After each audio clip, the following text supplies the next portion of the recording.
पदेन वाचा मलं शरीरस्य च वैद्यकेन योपाकरोत्तं प्रवरं मुनीनां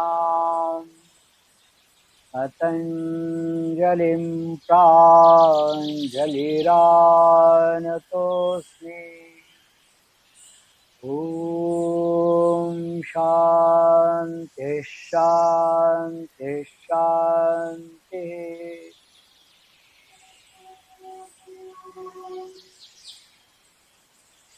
आत्मीय स्वजन, एक छोटे से दृष्टांत से प्रारंभ करता हूँ। एक मित्र पुष्कर में रहते थे, एक आश्रम में, पहाड़ी पर आश्रम था और उनके गुरु मौनी बाबा थे, जिनके पास बहुत सारी शिष्य मंडली होती थी और वो उनको अलग प्रकार के काम, बात बहुत पुरानी नहीं है, अभी अभी की है, कुछ वर्ष पूर्व, 10-12 वर्ष पूर्व की, और उनसे भिन्न भिन्न प्रकार के काम, कभी कभी बहुत नीचे से पानी भरना, जलाओ लकड़ी ऊपर ले जाना, बाजार से सब्जियां लाना, खाना बनाना, बर्तन साफ करना, ऐसे विविध प्रकार के काम शिष्यों द्वारा कराए जाते थे और वो सहर्ष खुशी खुशी करते थे, राजी राजी करते थे, काम बांट लेते थे अपने लिए और वो सब करते थे, मन लगाकर करते थे, प्रसन्नता के साथ करते थे। जो हमारे मित्र वह कहते हैं, एक दिन हमने बहुत अच्छे तरीके से सारे बर्तन साफ करके रखे, एकदम बढ़िया ढंग से मांजे और खूब अच्छे चमका कर उल्टे रखे ताकि उनका पानी निकल जाए और वे अच्छे बाद में उपयोग में आ सके, इस प्रकार हमने रख दिए। गुरुजी आए, उन्होंने देखा बर्तनों की तरफ, उसमें से एक भगोनी उन्होंने उठाई और वो भगोनी के अंदर देखें, झांके और हमारी तरफ देखें। वो कहते हैं उस भगोनी की तरफ देखें और हमारी तरफ देखें, हमें कुछ समझ में नहीं आ रहा है। हमने तो बर्तन खूब अच्छे से साफ करके रखे थे, चमका कर रखे थे बिल्कुल, ये क्या कर रहे हैं, क्या समझ रहे हैं, क्या देख रहे हैं, कुछ समझ में नहीं आ रहा था। उतने में उन्होंने उस बर्तन को, उस भगोनी को अंदर से मांझना शुरू किया। फिर से मांझते थे, बीच बीच में हमारी तरफ देखते थे। हमें समझ में नहीं आ रहा था कि जो पहले ही हमने चमका कर रखा है, साफ करके रखा है, उसको ये साफ कर रहे हैं और चमकाने की कोशिश कर रहे हैं, और क्या हो जाएगा इसका, और वो घिसते जा रहे हैं, उसको अंदर से मांझते जा रहे हैं। लेकिन कुछ देर के बाद जैसा वो हमारी तरफ देखते थे और फिर भगोने को मांझते थे, हमें ऐसा लगा कि वो भगोने के अंदर तो वो हाथ लगा रहे हैं, उसको तो मांझ रहे हैं, लेकिन जैसे उनका हाथ हमारे अंदर घूम रहा है और हमें अंदर से वो मांझ रहे हैं, और धीरे धीरे धीरे धीरे हमारी प्रवृत्तियां वृत्तियां शांत हुई और हमें ऐसा लगा कि हम भीतर से जैसे चमकने लगे हो।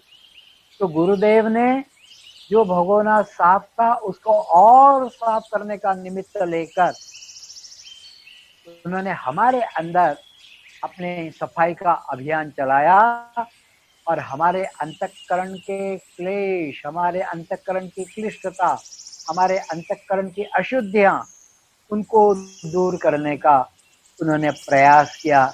यह तब हमारे ध्यान में आया। बात यहीं खत्म होती है, समाप्त होती है, बात इतनी ही है। यह अंदर से सफाई बहुत जरूरी है और बहुत महत्वपूर्ण है, और हम सब लोगों के लिए, जो योग प्रेमी है, योग साधक है, हो सकता है बिल्कुल एक ही कदम आगे बढ़ाया हो सकता है केवल सुनने मात्र के लिए इस सत्र में उपस्थित होते हो या जुड़े हो सकता है हम में से कुछ लोग साधक भाव से जुड़े हो सकता है हम में से कुछ लोगों ने खूब अच्छी साधना करी हो और वे प्रगत हो गए हो, आगे बढ़ गए हो सकता है हम में से कुछ लोग साधना मार्ग में अच्छे प्रतिष्ठित हो गए हैं, ऐसे भी होने की संभावना है। हम भी जानते हैं ऐसे लोग। ये जो हमारा पूर्व का जो ग्रुप है, या ऐसे ही साधक मंडली है कि जिन्होंने प्रत्यक्ष कुछ किया है और अभी भी अपने जीवन में उसका निरंतर प्रयोग वे करते हैं। लेकिन अंदर की ये जो सफाई है, यह बहुत महत्वपूर्ण है। इस सफाई से क्या होता है?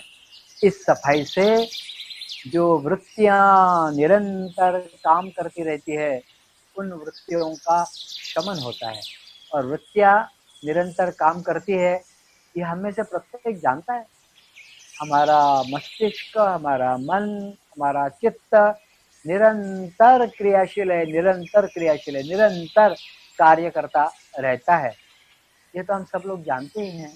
इसलिए पतंजलि महामुनि वृत्तयः पंचतैया की पांचों वृत्तियां बताने के बाद वे अगला सूत्र देते हैं कि इन वृत्तियों को जो प्रमाण, विपर्यय, विकल्प, निद्रा और स्मृति के रूप में चित्त को निरंतर भटकाते रहती है अथवा फ्रीज कर देती है, लेकिन सारे विचार और वृत्तियां वैसी की वैसी बनी रहती है। यह जो स्थिति है, इस स्थिति से बाहर निकलना यह बहुत जरूरी है। इसलिए उन्होंने पतंजलि महामुनि ने दूसरा ही सूत्र, वैसे अभ्यास की दृष्टि से प्रथम सूत्र योग चित्त वृत्ति निरोधा, योग क्या है तो चित्त की वृत्तियों का निरोध है, यह बताया। उसमें यह जो निरोध शब्द आया है, चित्त का नियमन, चित्त पर अपनी मास्टरी, अपना बस चले, अपने वश से चित्त काम करे, अपना पूर्णतः उस पर नियंत्रण या नियमन हो। इसलिए उन्होंने निरोध इस शब्द का प्रयोग किया है।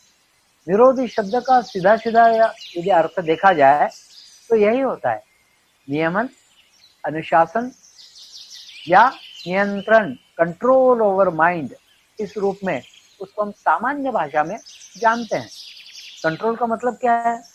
जब हमें चाहिए तब हम उसका उपयोग करेंगे, और जब हमें नहीं चाहिए तब हमें चुप बैठना, शांत बैठना, प्रशांत अवस्था में चले जाना, यह आना चाहिए।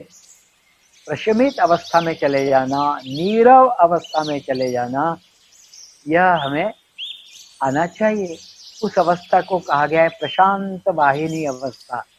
वैसा हो जाना, जैसे कोई नदी का प्रवाह निरंतर बहता रहता है, ऐसा चित्त अक्षुण्ण रूप से चैतन्यमय होकर रहता है, वह अवस्था प्रशांत वाहिनी। जैसे किसी अंधेरे कमरे में कोई दीप जला हुआ है, निर्वात कमरा है, उसमें किसी प्रकार की कोई वायु प्रवाहित नहीं हो रही है, उसमें दीप ज्योति, दीप शिखा जैसे एकदम बिना हिले डुले सतत प्रकाशमान रहती है, ऐसा अंतरतम सतत प्रकाशमान रहे, उस अवस्था को प्रशांत वाहिनी अवस्था ऐसा योग शास्त्र में कहा गया। उस अवस्था की तरफ बढ़ने के लिए पतंजलि महामुनि कहते हैं निरोध साधने की आवश्यकता है। वह निरोध क्या है? यह 12वें सूत्र में पतंजलि महामुनि देते हैं। वे कहते हैं अभ्यास वैराग्याभ्याम तन्निरोधः। अभ्यास और वैराग्य से तत् मतलब उसका निरोध होता है। किसका निरोध? तो चित्त का निरोध, चित्त की वृत्तियों का निरोध उससे होता है। चित्त की वृत्तियों का निरोध होता है मतलब क्या?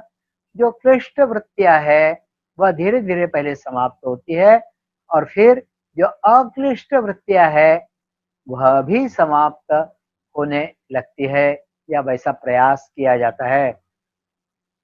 उन वृत्तियों के दो प्रकार बताए गए हैं। दो प्रकार से वृत्तियों का निरोध साधा जा सकता है, ऐसा पतंजलि महामुनि कहते हैं। वे क्या कह रहे हैं? अभ्यास से और वैराग्य से तत् निरोधहा, उसका निरोध हो सकता है, ऐसा पतंजलि महामुनि कहते हैं। पुनः एक बार सूत्र, अभ्यास वैराग्याभ्याम तन्निरोधः, अभ्यास और वैराग्य से चित्त की वृत्तियों का निरोध हो सकता है, जो योग की अंतिम स्थिति अथवा जिसे योग कहा जाता है वह फिर बनती है या प्राप्त होती है। वे कहते हैं अभ्यास। क्या है अभ्यास? सामान्यतः जैसा कल बताया था, उन्हीं उन्हीं बातों को दोहराना अभ्यास है। पढ़ना लिखना अभ्यास है। साइकिल चलाना भी अभ्यास है। वहां तो कोई पढ़ते लिखते नहीं है, लेकिन साइकिल चलाने का भी अभ्यास करना पड़ता है। छोटे बालक को खड़े होने के लिए माता पिता अभ्यास कराते हैं, या बहुत सारी जानकारी प्राप्त करने के लिए भी अभ्यास कराया जाता है। लेकिन यहाँ अभ्यास से क्या तात्पर्य है? यहाँ अभ्यास से तात्पर्य यह है कि हमारा चित्त जो दिन भर क्रियाशील रहता है और उस कारण वह श्रांत हो जाता है, निरंतर क्रियाशील रहने के कारण उसमें थकान आ जाती है, वह श्रांत हो जाता है, थक जाता है। ऐसे चित्त को विश्रांति देना यह अत्यावश्यक है। वह विश्रांति दी जाती है। चित्त किससे काम में करता है या काम में लगा हुआ है? तो चित्त प्रमाण के द्वारा, विपर्यय के द्वारा, विकल्प के द्वारा अथवा स्मृति के द्वारा निरंतर क्रियाशील रहता है। ऐसे चित्त को जो श्रांत हो जाता है निरंतर क्रियाशील रहने के कारण, निद्रा द्वारा विश्रांति दी जाती है। और निद्रा पुनः एक वृत्ति ही है, क्योंकि इसमें पूरी तरह जड़ता आ जाती है और सारी वृत्तियां वैसी की वैसी ठप सी हो जाती है, इसलिए वह भी एक वृत्ति है। तो इसके कारण चित्त पुनः वैसा का वैसा बना रह जाता है। तो वृत्ति रूप परिणाम चित्त के जो चलते रहते हैं, एक विषय से दूसरे विषय पर जब वह जाता है, तो पहली जो एक वृत्ति होती है, थोड़ा सा इस बात को अब बारीकी से समझिए। कल मैंने सुतोवाचक किया था, बड़े मोटे मोटे तौर पर बताया था। जो वृत्तियां हैं उठती है और फिर कुछ देर के बाद दूसरी वृत्ति पर मन चित्त भागता है। यह निरंतर प्रक्रिया है, लेकिन यह इतनी तेज गति से होता है कि हमें इसका पता ही नहीं पड़ता। मतलब बाल्यकाल से लेकर अभी तक ऐसी वृत्तियां अनेकों आने के बाद भी हमें इस बात का पता नहीं पड़ता है कि हम उसमें लगे हुए हैं। लगे रहो मुन्ना भाई, जैसी हम सब लोगों की अवस्था होती है। एक वृत्ति उठती है, वह वृत्ति समाप्त होती है, फिर दूसरी वृत्ति उठती है। इसके लिए शास्त्रों में कुछ शब्द आए हुए हैं। उदाहरण के लिए, जब पहली वृत्ति उठी है और वह समाप्त हुई, उसे उस वृत्ति का उपशम ऐसा कहा है। मतलब वह विसर्जित हो गई, वह खत्म हो गई पहली, लेकिन तत्काल ही दूसरी वृत्ति उठती है, उसको हम कहते हैं उदय। तो एक वृत्ति समाप्त होने के बाद दूसरी वृत्ति का उदय होता है। थोड़ा सा इस बात को और गहनता से समझे। एक वृत्ति है, उस समय दूसरी वृत्ति मन में चित्त में उत्पन्न नहीं हो सकती। एक समय दो वृत्तियां हैं चित्त में, ऐसा कभी भी नहीं हो सकता। यह चित्त की कोई ऐसी कैपेसिटी नहीं है कि एक वृत्ति है, वह समाप्त नहीं हुई, वह अभी बनी हुई है और उसी दौरान दूसरी वृत्ति का उदय हो गया। ऐसा चित्त में होता नहीं, लेकिन ऐसा हमें लगता है, ऐसा हमें प्रतीत होता है। उसका कारण यह है कि चित्त की वृत्तियों की जो गति है वह इतनी प्रचंड है कि उस गति के कारण हमें ऐसा लगता है कि एक साथ बहुत सारी वृत्तियां हमारे मन में उठी हुई है। लेकिन यह हमारी गलत फहमी है, ऐसा कभी भी नहीं होता है। तो एक वृत्ति का उपशम होने के बाद दूसरी वृत्ति का वहां पर उदय होता है। तो एक वृत्ति का उपशम होना आवश्यक है, अत्यावश्यक है। उसके बगैर दूसरी वृत्ति का उदय हो ही नहीं सकता, ऐसा शास्त्र कहते हैं। वृत्ति का उपशम एक तरफ, और फिर त्वरित कहिए दूसरे वृत्ति का उदय, ऐसा होता रहता है। दूसरी वृत्ति उत्पन्न हुई, इसका सीधा तात्पर्य है कि पहली वृत्ति का उपशम हो गया है, वह हो गया है, यह निश्चित है, तभी दूसरी वृत्ति उदित हुई, ऐसा हम मान सकते हैं। इसलिए इस वृत्ति व्यापार में जो चित्त में सतत चलता रहता है, पूर्व वृत्ति का उपशम, यह बिल्कुल निश्चित घटित होने वाली यह घटना है। और दूसरे वृत्ति का, इसका उपशम होने के बाद दूसरे वृत्ति का उदय, ऐसा ही यह प्रपंच चित्त का निरंतर चलता रहता है, जो बचपन से लेकर अभी तक। इतनी भर बात हम सब लोगों को सहजता से समझ में आ गई होगी, ऐसा मैं मानता हूँ। थोड़ा सा आगे बढ़ते हैं। तो निरोध में ये जो वृत्ति का उपशम होता है, इसको प्राधान्यता दी गई है। यह महत्वपूर्ण फैक्टर है कि वृत्ति का उपशम हो गया, यह बहुत महत्वपूर्ण फैक्टर है। और इसी को योग में निरोध की या निरुद्ध जो अवस्था है, उस अवस्था के अंतर्गत लाया गया है। अब आगे की थोड़ी सी बात हम देखते हैं, वह यह है कि दूसरे वृत्ति का उदय होने वाला है, क्योंकि एक वृत्ति समाप्त हुई तो सामान्यतः त्वरित हो जाता है, और इसलिए हमें पता नहीं पड़ता, और ऐसा क्रियाभाग निरंतर चलता रहता है।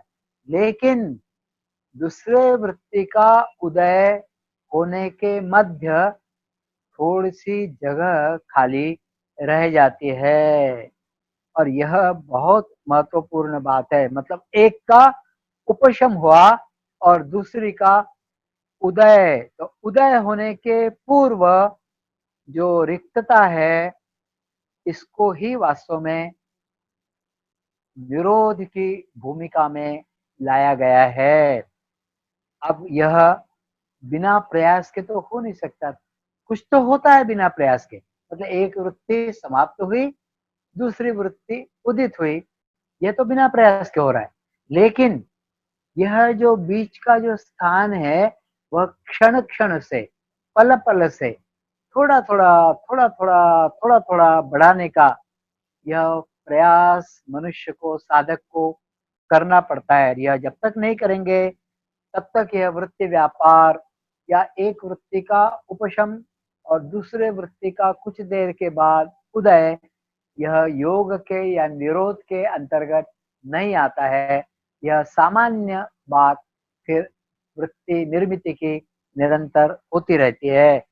और इसलिए वृत्तियों का निरोध होने के लिए पूर्व वृत्ति का उपशम या आवश्यक अंग है। वैसे ही आगे की वृत्ति का उदय न होना, इसकी भी जोड़ उसको मिलनी चाहिए, तब जाकर यह भाग योग के अंतर्गत आता है। इसलिए प्रयास पूर्वक एक वृत्ति का उपशम, उसका नाश होना, उसका समाप्त होना, कुछ देर बीच में रिक्तता, खालीपन, शून्यावस्था जैसी अवस्था, या पूर्णतः सात्विक प्रकाशित अवस्था, या पूर्णतः आत्मस्थिति की, शांति की, प्रशांत वाहिनी जैसी अवस्था, और तब जाकर फिर दूसरे वृत्ति का उदय, यह महत्वपूर्ण है। तो तब बीच की स्थिति क्या बनी? उस अगले वृत्ति के अनुदय की अवस्था बनी। पूर्व वृत्ति का वहां पर उपशम हुआ, और दूसरे वृत्ति का अभी अनुदय है, वह अभी उठी नहीं है। यह अवस्था होना, यह बहुत महत्वपूर्ण है। और यही दोनों बातें, अर्थात इधर उपशम और उधर उदय होने के पूर्व, क्योंकि उदय होते ही चित्त फिर वृत्तियों के आगोश में चला जाता है, तो उदय होने के पूर्व जो अनुदय की अवस्था है, वह है वास्तव में निरोध की अवस्था। मैं ऐसा मान रहा हूं कि आप लोगों को यह बात समझ में आ रही होगी। प्रथम वृत्ति का, पूर्व वृत्ति का उपशम और अगली वृत्ति का उदय होने के पूर्व जो अनुदय की अवस्था है, अभी उदय हुआ ही नहीं है, किसी प्रकार की कोई वृत्ति अभी वहां शेष नहीं है, तब वह निरोध सिद्ध हुआ, ऐसा हम कह सकते हैं। उत्तर वृत्ति के अनुदय की जोड़ उसको मिलनी ही चाहिए, उसके बगैर वह निरोध की अवस्था बनती नहीं है। तो निरोध अनुदय की जोड़ मिलने के कारण ही बनता है, यह अभी स्पष्ट हुआ। लेकिन यह चीज नित्य प्राप्त है। कौन सी चीज? एक का उपशम होना, दूसरी का उदय होना, यह चीज नित्य प्राप्त है। लेकिन यह अनुदय की जो अवस्था है, यह भी नित्य प्राप्त है। अभी हम उसको जान नहीं पा रहे थे अभी तक, लेकिन जो बीच की गैप है, यह होती ही है। एक वृत्ति समाप्त होकर दूसरी वृत्ति उठने में कुछ समय तो जाता है। उस गैप की तरफ अभी हम लोगों को थोड़ा सा ध्यान आगे चलकर रखना है। यदि वह नित्य प्राप्त है वह अवस्था, उस कारण यह निरोध की श्रेणी में नहीं आती है या योग की श्रेणी में नहीं आ रही है, तो जानबूझकर जब हम उसकी ओर देखते हैं सूक्ष्म बुद्धि से, तो यह जो वृत्त्यपशम है, एक वृत्ति समाप्त हुई और दूसरी वृत्ति अभी उठी नहीं है, तो सूक्ष्म बुद्धि से यह समझ में आ सकता है। और यह बात ही निरोध के लिए बहुत उपकारक साबित होती है। निरोध के लिए अत्यंत महत्वपूर्ण यह बात हो जाती है। यह कैसे घटित होता है? तो वृत्ति का उपशम, अर्थात वह वृत्ति अगले क्षण नहीं रहती है, अर्थात उसका अभाव हो जाता है। जब उसका अभाव होता है तो दूसरी वृत्ति उत्पन्न होने के पहले पूर्व वृत्ति का उपशम हो गया, फिर बीच में अभाव है, तभी दूसरी वृत्ति का उदय हो सकता है। यदि वह अभाव नहीं हुआ तो दूसरी वृत्ति का उदय हो नहीं सकता, ये हमने पहले ही देखा हुआ है। इसलिए आगे की वृत्ति का अनुदय उस वृत्ति का अभाव है। देखिए, अब दो अभाव हो गए। पूर्व वृत्ति का उपशम हो गया, उस कारण अभाव हुआ, और अगली वृत्ति का उदय नहीं हुआ, इसलिए वह जो अनुदय की स्थिति है वह भी अभाव की स्थिति है। तो यहाँ पर दो अभाव हुए। एक, पूर्व वृत्ति का संपूर्ण नाश हो जाने के कारण, उपशम हो जाने के कारण अभाव वहां पर उत्पन्न हुआ, और दूसरी वृत्ति अभी उठी नहीं है, उसका अनुदय है, उसका उदय हुआ ही नहीं है। उस कारण वह जो अनुदय की स्थिति है वह भी अभाव की है। तो पूर्व वृत्ति का नाश अभाव, अगली वृत्ति का उद्गम अभी नहीं हुआ, उठी नहीं, इसलिए अभाव। ऐसे दो अभाव मिलकर जो स्थिति बनती है वह निरोध की स्थिति है। बात मुझे लगता है समझ में आ गई होगी। पहले हमने देखा कि केवल एक अभाव, कि पूर्व की वृत्ति समाप्त हुई और फिर अगली वृत्ति उठी, उसके बीच में थोड़ी सी गैप हमें पता पड़ी। लेकिन अब अगली वृत्ति के पहले भी अभाव है। पूर्व वृत्ति के समाप्तिकरण के बाद तो अभाव है ही, शमन के बाद, लेकिन अगली वृत्ति के उदय के पूर्व भी अनुदय की जो अवस्था है, अन उदय की जो अवस्था है, वह भी अभाव की है। पूर्व वृत्ति का जो नाश होता है उसको प्रध्वंस ऐसा कहा गया है शास्त्र में। उसके लिए प्रध्वंस ऐसा शब्द कहा गया है। इन दो अभाव में जो भेद है, तो पहली वृत्ति का नाश हुआ तो वह प्रध्वंस हुआ, क्योंकि उस वृत्ति का घात किया, उसको समाप्त किया। और दूसरी वृत्ति का अनुदय होने से जो अभाव पैदा होता है उसे प्राक अर्थात प्राग भाव ऐसा कहा गया है। पहली वृत्ति का प्रध्वंसा भाव और दूसरी वृत्ति का प्राग भाव। प्राग मतलब अभी शुरुआत ही नहीं हुई है, जिसकी शुरुआत होती है, इसलिए उसको प्राग इस शब्द के द्वारा प्राग भाव, प्रध्वंसा भाव और प्राग भाव, इसके मध्य जो है वह है वास्तव में निरोध। इस स्थिति का पूर्व वृत्ति के उपशम के बाद उपशम रूप प्रध्वंसा भाव और उत्तर वृत्ति के उदय के पूर्व उसका प्रागभाव, इन दोनों के नित्य के ये वृत्ति व्यापार में हम सब लोगों का अनुभव है। इस भाव को धीरे धीरे सूक्ष्मता से अपने मन में लाकर, अपने ध्यान में लाकर, धीरे धीरे क्षण क्षण से हम इसको यदि बढ़ाते हैं तो यह निरोध सिद्ध हुआ, ऐसा कह सकते। देखिए पतंजलि महामुनि ने योग चित्त वृत्ति निरोधा कहा है। वह निरोध क्या है? इन दो चित्त की वृत्तियों के मध्य का जो स्थान है, पूर्व की वृत्ति का अभाव, यह प्रध्वंसा भाव, क्योंकि वह नाश हो जाता है उसका, और दूसरी वृत्ति का उदय होता है, इसलिए वहां प्रागभाव, इसके बीच का जो अभाव का क्षेत्र है उसको क्षण क्षण से क्षण क्षण से बढ़ाना, यह अभ्यास है। निरोध का अर्थ जो है वह दो बातों से उन्होंने बताया है कि निरोध को कैसे साधना, तो अभ्यास से और वैराग्य से। यह जो बीच की अवस्था है कौन सी, तो प्रध्वंसा भाव और प्राग भाव के बीच की पूर्ण अभाव की जो अवस्था है, इसको क्षण क्षण से, प्रयास से, साधना से, क्षण क्षण से जब हम बढ़ाते जाते हैं तब वह वृद्धिंगत होती है। वह जो अवस्था है वह अवस्था वास्तव में निरोध की अवस्था है, और अभ्यास इसी का करना है। यह जो निरोध की अवस्था है यह अधिक देर तक बनी रहे, यही अभ्यास है। तो अभ्यास वैराग्याभ्याम तन्निरोधः, उसमें से यह अभ्यास है, ऐसा पतंजलि महामुनि कहते हैं। मैं मानता हूं कि हम सब लोगों को यह बात समझ में आ गई होगी। थोड़े मैं यदि कह दूं एक वाक्य में, तो पूर्व वृत्ति का नाश, अगली वृत्ति का उदय होने के पूर्व मध्य में जो रिक्तता है, सभी प्रकार से वहां जहां पूर्णता अभाव है, तो इधर प्रध्वंसा भाव और उधर प्राग भाव के मध्य का जो अभाव है, वह निरोध की अवस्था है। उसका अभ्यास करते हुए उसको बढ़ाते जाएं, यह अभ्यास से निरोध सक सकता है और अभ्यास से निरोध बढ़ता है, ऐसा पतंजलि महामुनि कहते हैं। तो यह एक भाग हुआ।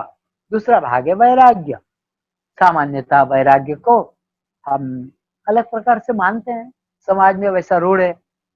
जिसके वस्त्र गिरवे है, जो दाढ़ी वगैरह मालाएं पहनता है, दाढ़ी बढ़ाई हुई है, जो घर परिवार से अलग हो चुका है, किन्हीं गिरी कंदराओं में गुफाओं में जाकर बैठता है, संन्यास्त वृत्ति का है, को पूजा पाठ में अपना मन लगाता है, सामान्यतः उसको हम वैरागी है या वैरागी वृत्ति का है, ऐसा हम कहते हैं। एक ऐसे ही वैरागी थे, एक ऋषि थे, उनका नाम था कण्व। बहुत श्रेष्ठ दर्जे के वैरागी थे वे। एक बार वहां उस क्षेत्र के जो राजा थे, उनको उनके मंत्रियों ने, आदि मित्रों ने कहा कि वह कण्व ऋषि बहुत बड़े वैरागी है, उनके दर्शन करना चाहिए, उनको देखने के लिए जाना चाहिए।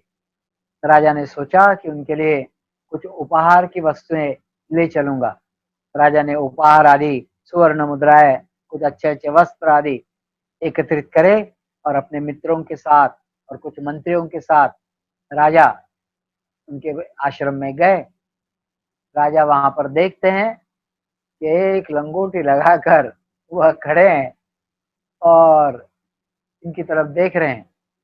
राजा ने कहा, मैं इस क्षेत्र का राजा हूं और मैं आपके लिए कुछ उपहार स्वरूप कुछ वस्तुएं भेंट स्वरूप लाया हूं। उन्होंने कहा, आइए बैठिए, और सब लोग बैठे। राजा ने कहा, ये लीजिए महाशय। उन्होंने वस्तुओं की तरफ देखा ही नहीं। ये रखिए, ये रखिए, ये रखिए, आपके काम आएंगी। आपके यहाँ पर आश्रम में इतने सारे भिक्षुक है, इतने सारे शिष्यगण हैं, इतने सारे व्यवस्था में लगे हुए लोग हैं, उन सब लोगों को उपजीविका के लिए इन चीजों की जरूरत पड़ेगी, इसलिए आप ये सब रख लीजिए। उन्होंने कहा, कि मुझे इन सारी चीजों की कोई आवश्यकता नहीं है। राजा देख रहा है उनकी तरफ, ये लंगोटी पर खड़ा है, इस व्यक्ति के पास कुछ भी नहीं है और ये कह रहा है कि मुझे इन चीजों की आवश्यकता नहीं है, कि आप सब अपना वापस ले जाओ। राजा वापस ले गया। राजा वापस ले आया और महल में जाकर रानी के साथ वो बात कर रहे थे। राजा जब बात कर रहा था तो उन्होंने बताया वो अजीब ऋषि है, बैरागी है, उनके पास हम गए, बहुत मूल्यवान वस्तुएं मैं लेकर गया कि उनके काम आएंगी, लेकिन उन्होंने कुछ भी स्वीकार नहीं किया और उन्होंने कहा कि ये सब वापस ले जाओ। मुझे आश्चर्य लगता है कि कैसे लोग हैं, ये बड़े काम की, बड़ी उपयोगी है ये सारी चीजें, और इन्होंने रखी ही नहीं। रानी कहती है आपने गलत काम किया। राजा कहता है क्या गलत काम किया? मैंने बड़े काम की चीजें लेकर गया था मैं। बोले नहीं, उनके पास जो आप गए वह आप कुछ देने के लिए नहीं, कुछ लेने के लिए जाना चाहिए था, कुछ आत्मसात करने के लिए। उसके पास क्या मिलता? बोले हाँ, उनके पास कोई साधन, कोई वस्तु आपको देने के लिए नहीं थी, लेकिन उनके पास जो वैराग्य था, उनके पास जो ज्ञान था, उनके पास जो साधना थी, उनके पास जो विवेक था, वह आपने मांगना चाहिए था, वह आपने लेना चाहिए था, वह महत्वपूर्ण है। वही कण्व ऋषि खेतों में बिखरे हुए दाने उठाकर उससे अपनी आजीविका चलाते थे और केवल एक वस्त्र के साथ वे अपना निर्वहन करते थे। यह महत्वपूर्ण बात है, यह है वैराग्य का भाव। तो हम लोगों में यह पूर्णता इस प्रकार से तो नहीं आएगा। हम संसारी लोग हैं और हम व्यवहार जगत में रहते हैं, यह संभव तो नहीं है, लेकिन हमें उस पर विचार करने की आवश्यकता है। इतना ही नहीं, तो यह जो चित्त की वृत्तियां निरंतर बाहर वस्तुओं के पंच ज्ञानेन्द्रिय पंच कर्म इंद्रियों के माध्यम से बाहर की तरफ भाग रही है, इनको समेटने की आवश्यकता तो है। उनके पीछे जो लोभ है, इनके पीछे जो महत्वाकांक्षा है, वह सारी महत्वाकांक्षा समाप्त करने की, होने की आवश्यकता। जब तक वह नहीं होगी तब तक आत्म विजय नहीं हो सकता। ऐसा पतंजलि महामुनि नहीं, सभी लोग कहते हैं। मुझे वह उदाहरण देने का मोह मोह इस समय हो रहा है कि अपनी सारी महत्वाकांक्षाएं छोड़ दो, तभी आप विजयी हो सकते हैं, तभी आप अपने जीवन में कभी नहीं हारोगे। यह बात कहते थे लाओ त्सु। लाओ त्सु जब गांव गांव में घूमते थे, जाते थे, कभी प्रचार प्रसार के लिए, कभी लोक शिक्षण के लिए, तो वे यह बात कहा करते थे, देखो महत्वाकांक्षा इतना बड़ा शत्रु है जो आपको कब पराजित कर जाएगा आपको पता नहीं पड़ेगा। क्योंकि वृत्तियां, चित्त की वृत्तियां उसी के माध्यम से सर्वाधिक दौड़ती है। मुझे ये चाहिए, मुझे वो चाहिए, मैं ये करूंगा, मैं वो करूंगा, मुझे ये प्राप्त करना है, मुझे इतने पैसे, इतनी वस्तुएं, इतने घर, इतना पद, ये वो मुझे प्राप्त करना है। निरंतर इसके कारण प्राप्त करने की होड़ में लगा हुआ रहता है। तो यह जो महत्वाकांक्षा है यह कम होना चाहिए। तब वो कहा करते थे मैं कभी अपने जीवन में हारा नहीं। ऐसा लाओ तzu कहते थे। लोगों को लगता था ऐसा कैसा, कि कभी हारा नहीं मतलब क्या? बोले मैं कभी नहीं हारा अपने जीवन में। बोले नहीं, तुम हार जाओगे। बोले मैं कभी हार नहीं सकता, क्योंकि मैंने कभी कोई महत्वाकांक्षा नहीं पाली है, इसलिए मैं कभी हार ही नहीं सकता। बोले देखो हार जाओगे। एक गांव के लोगों ने कहा। तो लाओ त्सु कहते हैं मैं कभी नहीं हार सकता, कभी नहीं हार सकता। उन्होंने कहा देखो हमारे गांव में बहुत बड़ा पहलवान है, बहुत बड़ा पहलवान। बोले वो हरा देगा तुमको? बोले मुझे नहीं हरा सकता। बोले लगी शर्त? बोले हाँ लगी शर्त। और वहां पर उस दिन शाम के समय एक अखाड़ा बनाया जाता है, गांव के लोग इकट्ठे होते हैं, लाओ त्सु वहां उपस्थित है, लोग देख रहे हैं लाओ त्सु की तरफ। उतने में वह पहलवान बाजे गाजे के साथ नाचता कूदता वहां तक आता है, पहुंचता है। उसका शरीर देखकर, उसकी शरीर यष्टि देखकर, पर्वत जैसा शरीर, भीम का शरीर, वह देखकर सब लोग कहते हैं पिद्दी सा लाओ त्सु, इसका शरीर वृद्धावस्था की तरफ बढ़ रहा है, दुबला पतला आदमी, ये क्या लड़ेगा उससे? और ये कहता है कि मैं कभी हारा नहीं, बोलते जीवन में मुझे कभी कोई हरा नहीं सकता, ऐसा ये कहता है। कैसे संभव होगा? वह पहलवान आया और वह पहलवान उस अखाड़े में उतरने के पहले लाओ त्सु उस अखाड़े में जाता है और जाकर भूमि पर चित लेट जाता है। वह पहलवान देखता है अब इसका मैं क्या करूं, इसको कैसे हराऊं, ये पहले से चित होकर लेट गया है। पहलवान उसके चारों तरफ चक्कर लगाता है। पहलवान को कुछ समझ में नहीं आता कि लाओ त्सु को मैं कैसे हराऊं, क्या करूं, ये तो पहले ही हारा हुआ है, ये पहले ही चित लेटा हुआ है। पहलवान उसको नमस्कार करता है, कहता है मैं नहीं हरा सकता है इसको। लाओ त्सु कहता है मैंने पहले ही कहा था ना कि मुझे कोई नहीं हरा सकता, क्योंकि मैंने कोई महत्वाकांक्षा अपने जीवन में पाली ही नहीं है, उठने ही नहीं दिए, इसलिए मुझे कोई हरा नहीं सकता। यह हुआ वैराग्य का भाव। अवैराग्य, महत्वाकांक्षा, लोभ, लालच, या उसके अंतर्गत आप सब कुछ डाल सकते हो, काम, क्रोध, लोभ, मोह, मद, मात्सर्य आदि, यह सारी वृत्तियां चित्त की वृत्तया पंचतया सब आप उसके अंदर डाल सकते हो। यह सारी वृत्तियां मनुष्य को हराती है, पराजित करती है। लेकिन जो व्यक्ति इन वृत्तियों के द्वारा भागता ही नहीं है बाहर, ऐसी कोई महत्वाकांक्षा नहीं पालता है, वही जीवन में विजयी हो सकता है। इसलिए वैराग्य यह भाव बहुत महत्वपूर्ण है। तो चित्त की विषय की ओर भागने की जो ललक है वह जहाँ समाप्त हो जाती है उसको वैराग्य ऐसा कहते हैं। विषय सेवन के कारण हमें ऐसा लगता है कि वह विषय पुनः पुनः मिले, पुनः पुनः मिले, तो विषयासक्ति हो जाती है और उसका चित्त के निरोध करने में तो विरोध होता ही है, लेकिन साथ ही उसका संस्कार भी हमारे मन पर चित्त पर पड़ता है। और फिर इस जन्म के बचपन से लेकर अभी तक फिर पूर्व अनेक जन्मों के संस्कार हमारे अंदर होते ही है। इसलिए सुखानुशयी रागः, उसके प्रति हमारा राग, आसक्ति बढ़ते जाती है और वह आसक्ति इतनी ज्यादा होती है कि उसकी पूर्ति यदि नहीं हुई तो उसके प्रति द्वेष होने लगता है। तो दुखानुशयी द्वेषः, हमारा द्वेष भाव बढ़ता जाता है। तो वह मिला तो सुख उत्पन्न होता है तो हम उसकी आगोश में जाते हैं, और वृत्तियां और चाहिए और चाहिए, और जब नहीं मिलता है तो दुख अंततः गत्वा वह दुख भी उसी में रूपांतरित हो जाता है क्लेश में, और वह जो सुख मिलता हुआ सा लगता है वह भी उस दुख के माध्यम से पुनः उन्हीं क्लेशों में शामिल हो जाता है। तो यहाँ क्या करना होता है, जैसे माँ किसी बच्चे को कहती है कि देखो तुम पढ़ाई करो, तो जब तुम पढ़ाई करोगे, पढ़ाई पूरी होगी तो मैं तुम्हें यह मिष्टान्न दूंगा, यह मीठा पदार्थ दूंगा।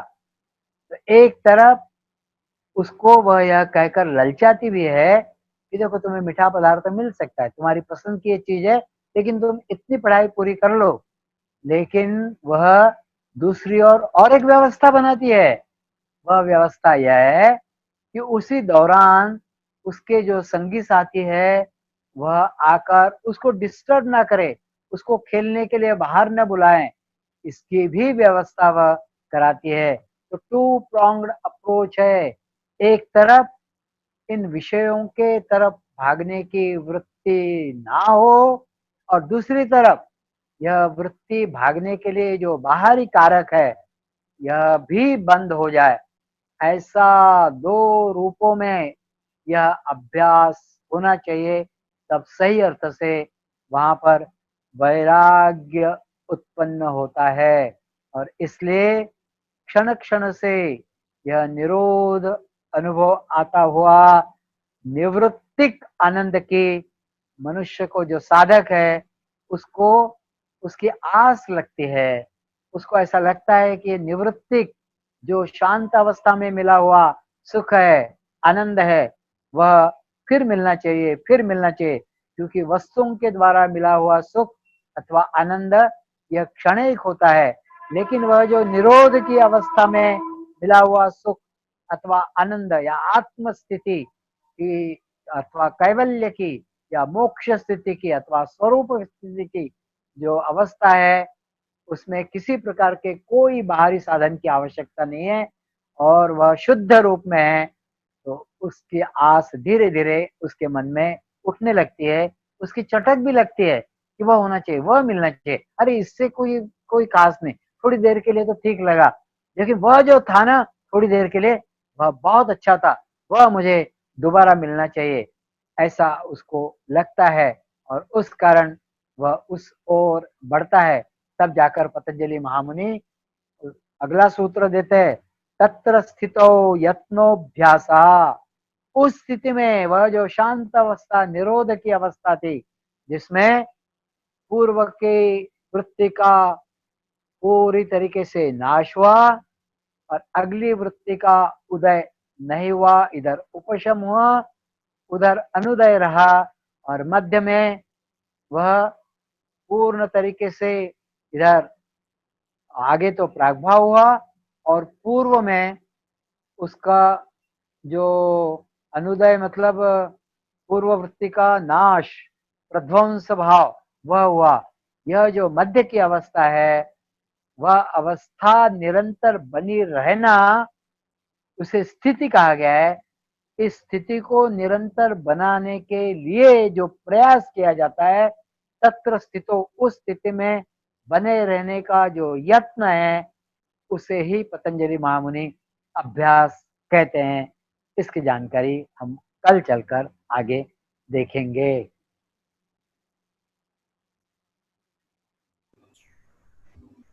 तो यहाँ पर प्रार्थना से समाप्त कर लेते हैं और फिर थोड़ा सा ध्यान का अभ्यास करेंगे।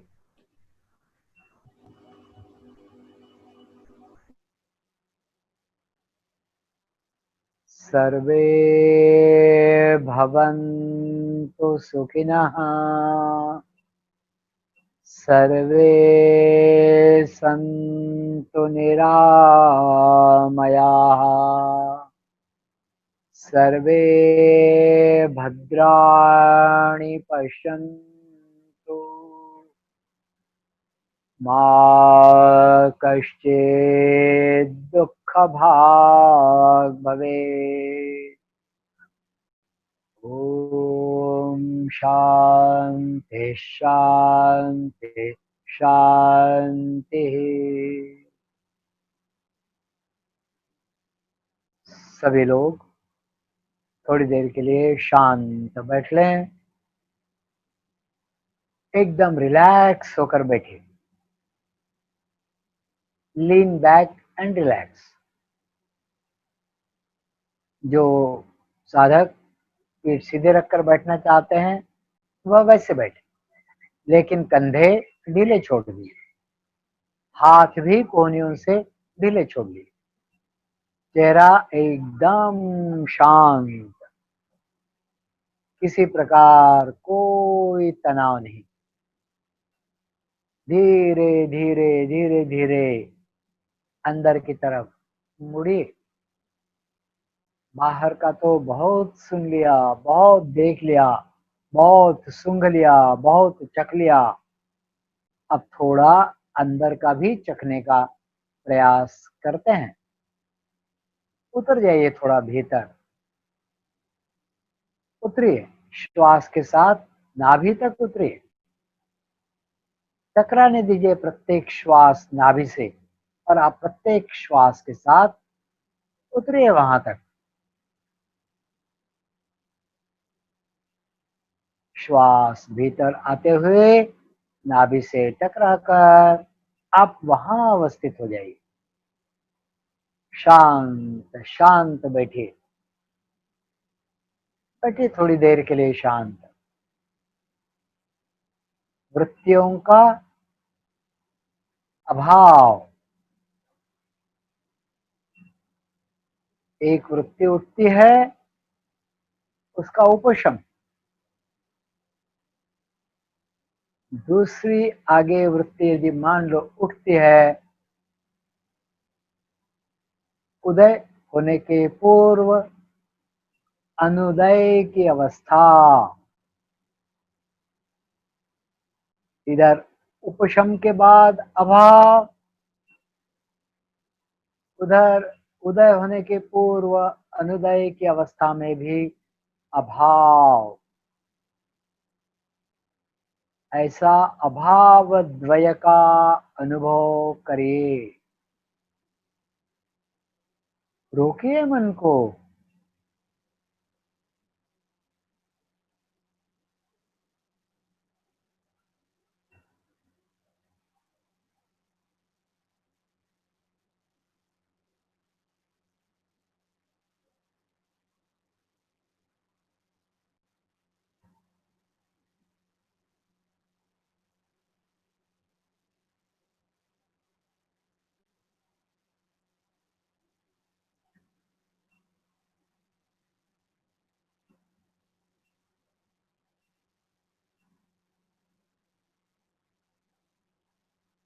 शांत शांत मन स्थिति, सुख स्थिति में प्रतिदिन थोड़ा थोड़ा बढ़ोतरी का अनुभव। नित्य सुखवर्धन,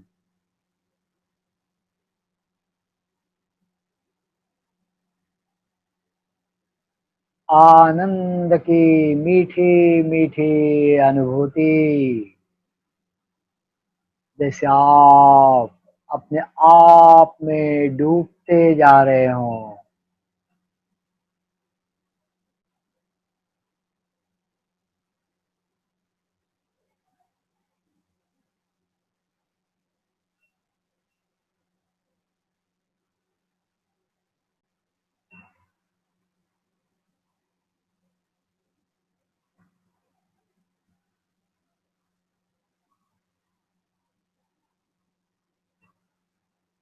चहोर पसरी हुई शांति,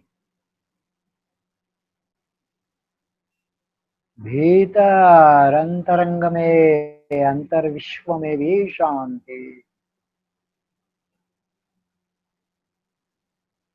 शांति के महासागर में जैसे गोता लगा रहे हैं, डुबकियां लगा रहे हैं, जैसे आपके सर्वांग से शांति छू रही है, स्पर्श कर रही है।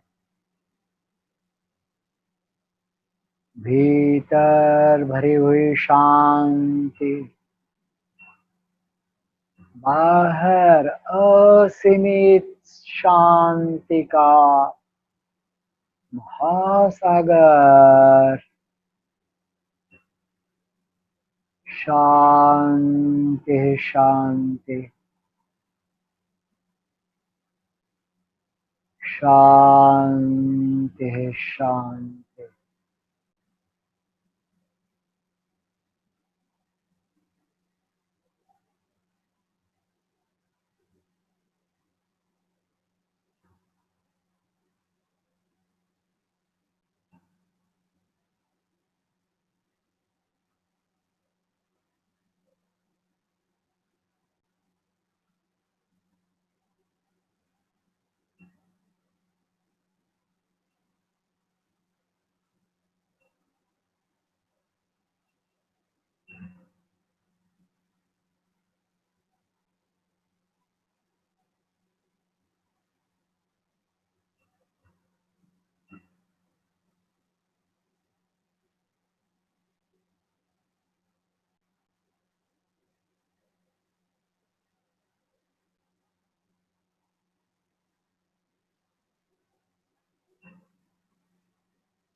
शांति शांति शांति।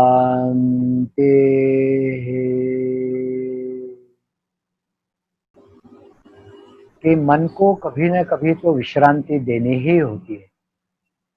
जब मन को विश्रांति दी जाती है तो वह मन और अच्छे से काम करता है, वह चित्त और अच्छे से काम करता है। तो यह जो निरोध की अवस्था है, यह विश्रांति की अवस्था है। अभी हमारे जो संस्कार है और हमारी जो आदत पड़ी हुई है, हमारे स्कूलों ने, कॉलेजेस ने, ऑफिसेस ने और सारे बाह्य वातावरण में समाज ने हमको इस बात की ट्रेनिंग दे रखी है कि हम निरंतर काम करते रहे और उस कारण हमारा मस्तिष्क थक जाता है। जब हम कभी न कभी यह अभ्यास करते हैं कि निरोध की स्थिति आए या ध्यान की स्थिति, तो हमारा मन तरोताजा हो जाता है और ऐसा तरोताजा मन बहुत अच्छे से काम कर सकता है।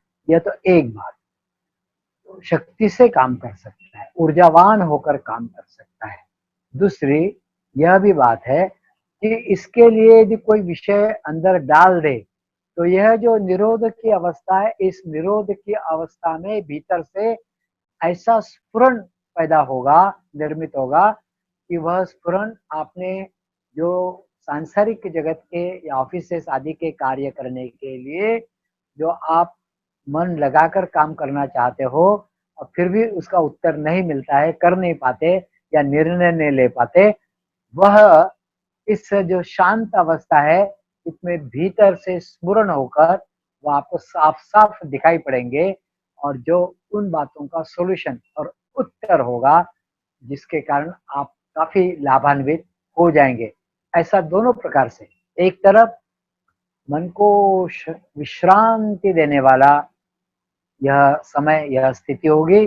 दूसरी तरफ इस विश्रांति की अवस्था में मन तरोताजा होकर जो विषय पूर्व में ही विचार के लिए या योजना के लिए लिए गए हैं, उन विचारों के सॉल्यूशन या जानकारी इसके इस स्थिति में सहजता से मिल जाएगी। ऐसा स्फुरन होने के लिए भी शांत अवस्था की ज़रूरत है। तो इस शांत अवस्था का अभ्यास करना बहुत आवश्यक है। इसके बारे में एक उदाहरण कल मैं बताऊँ।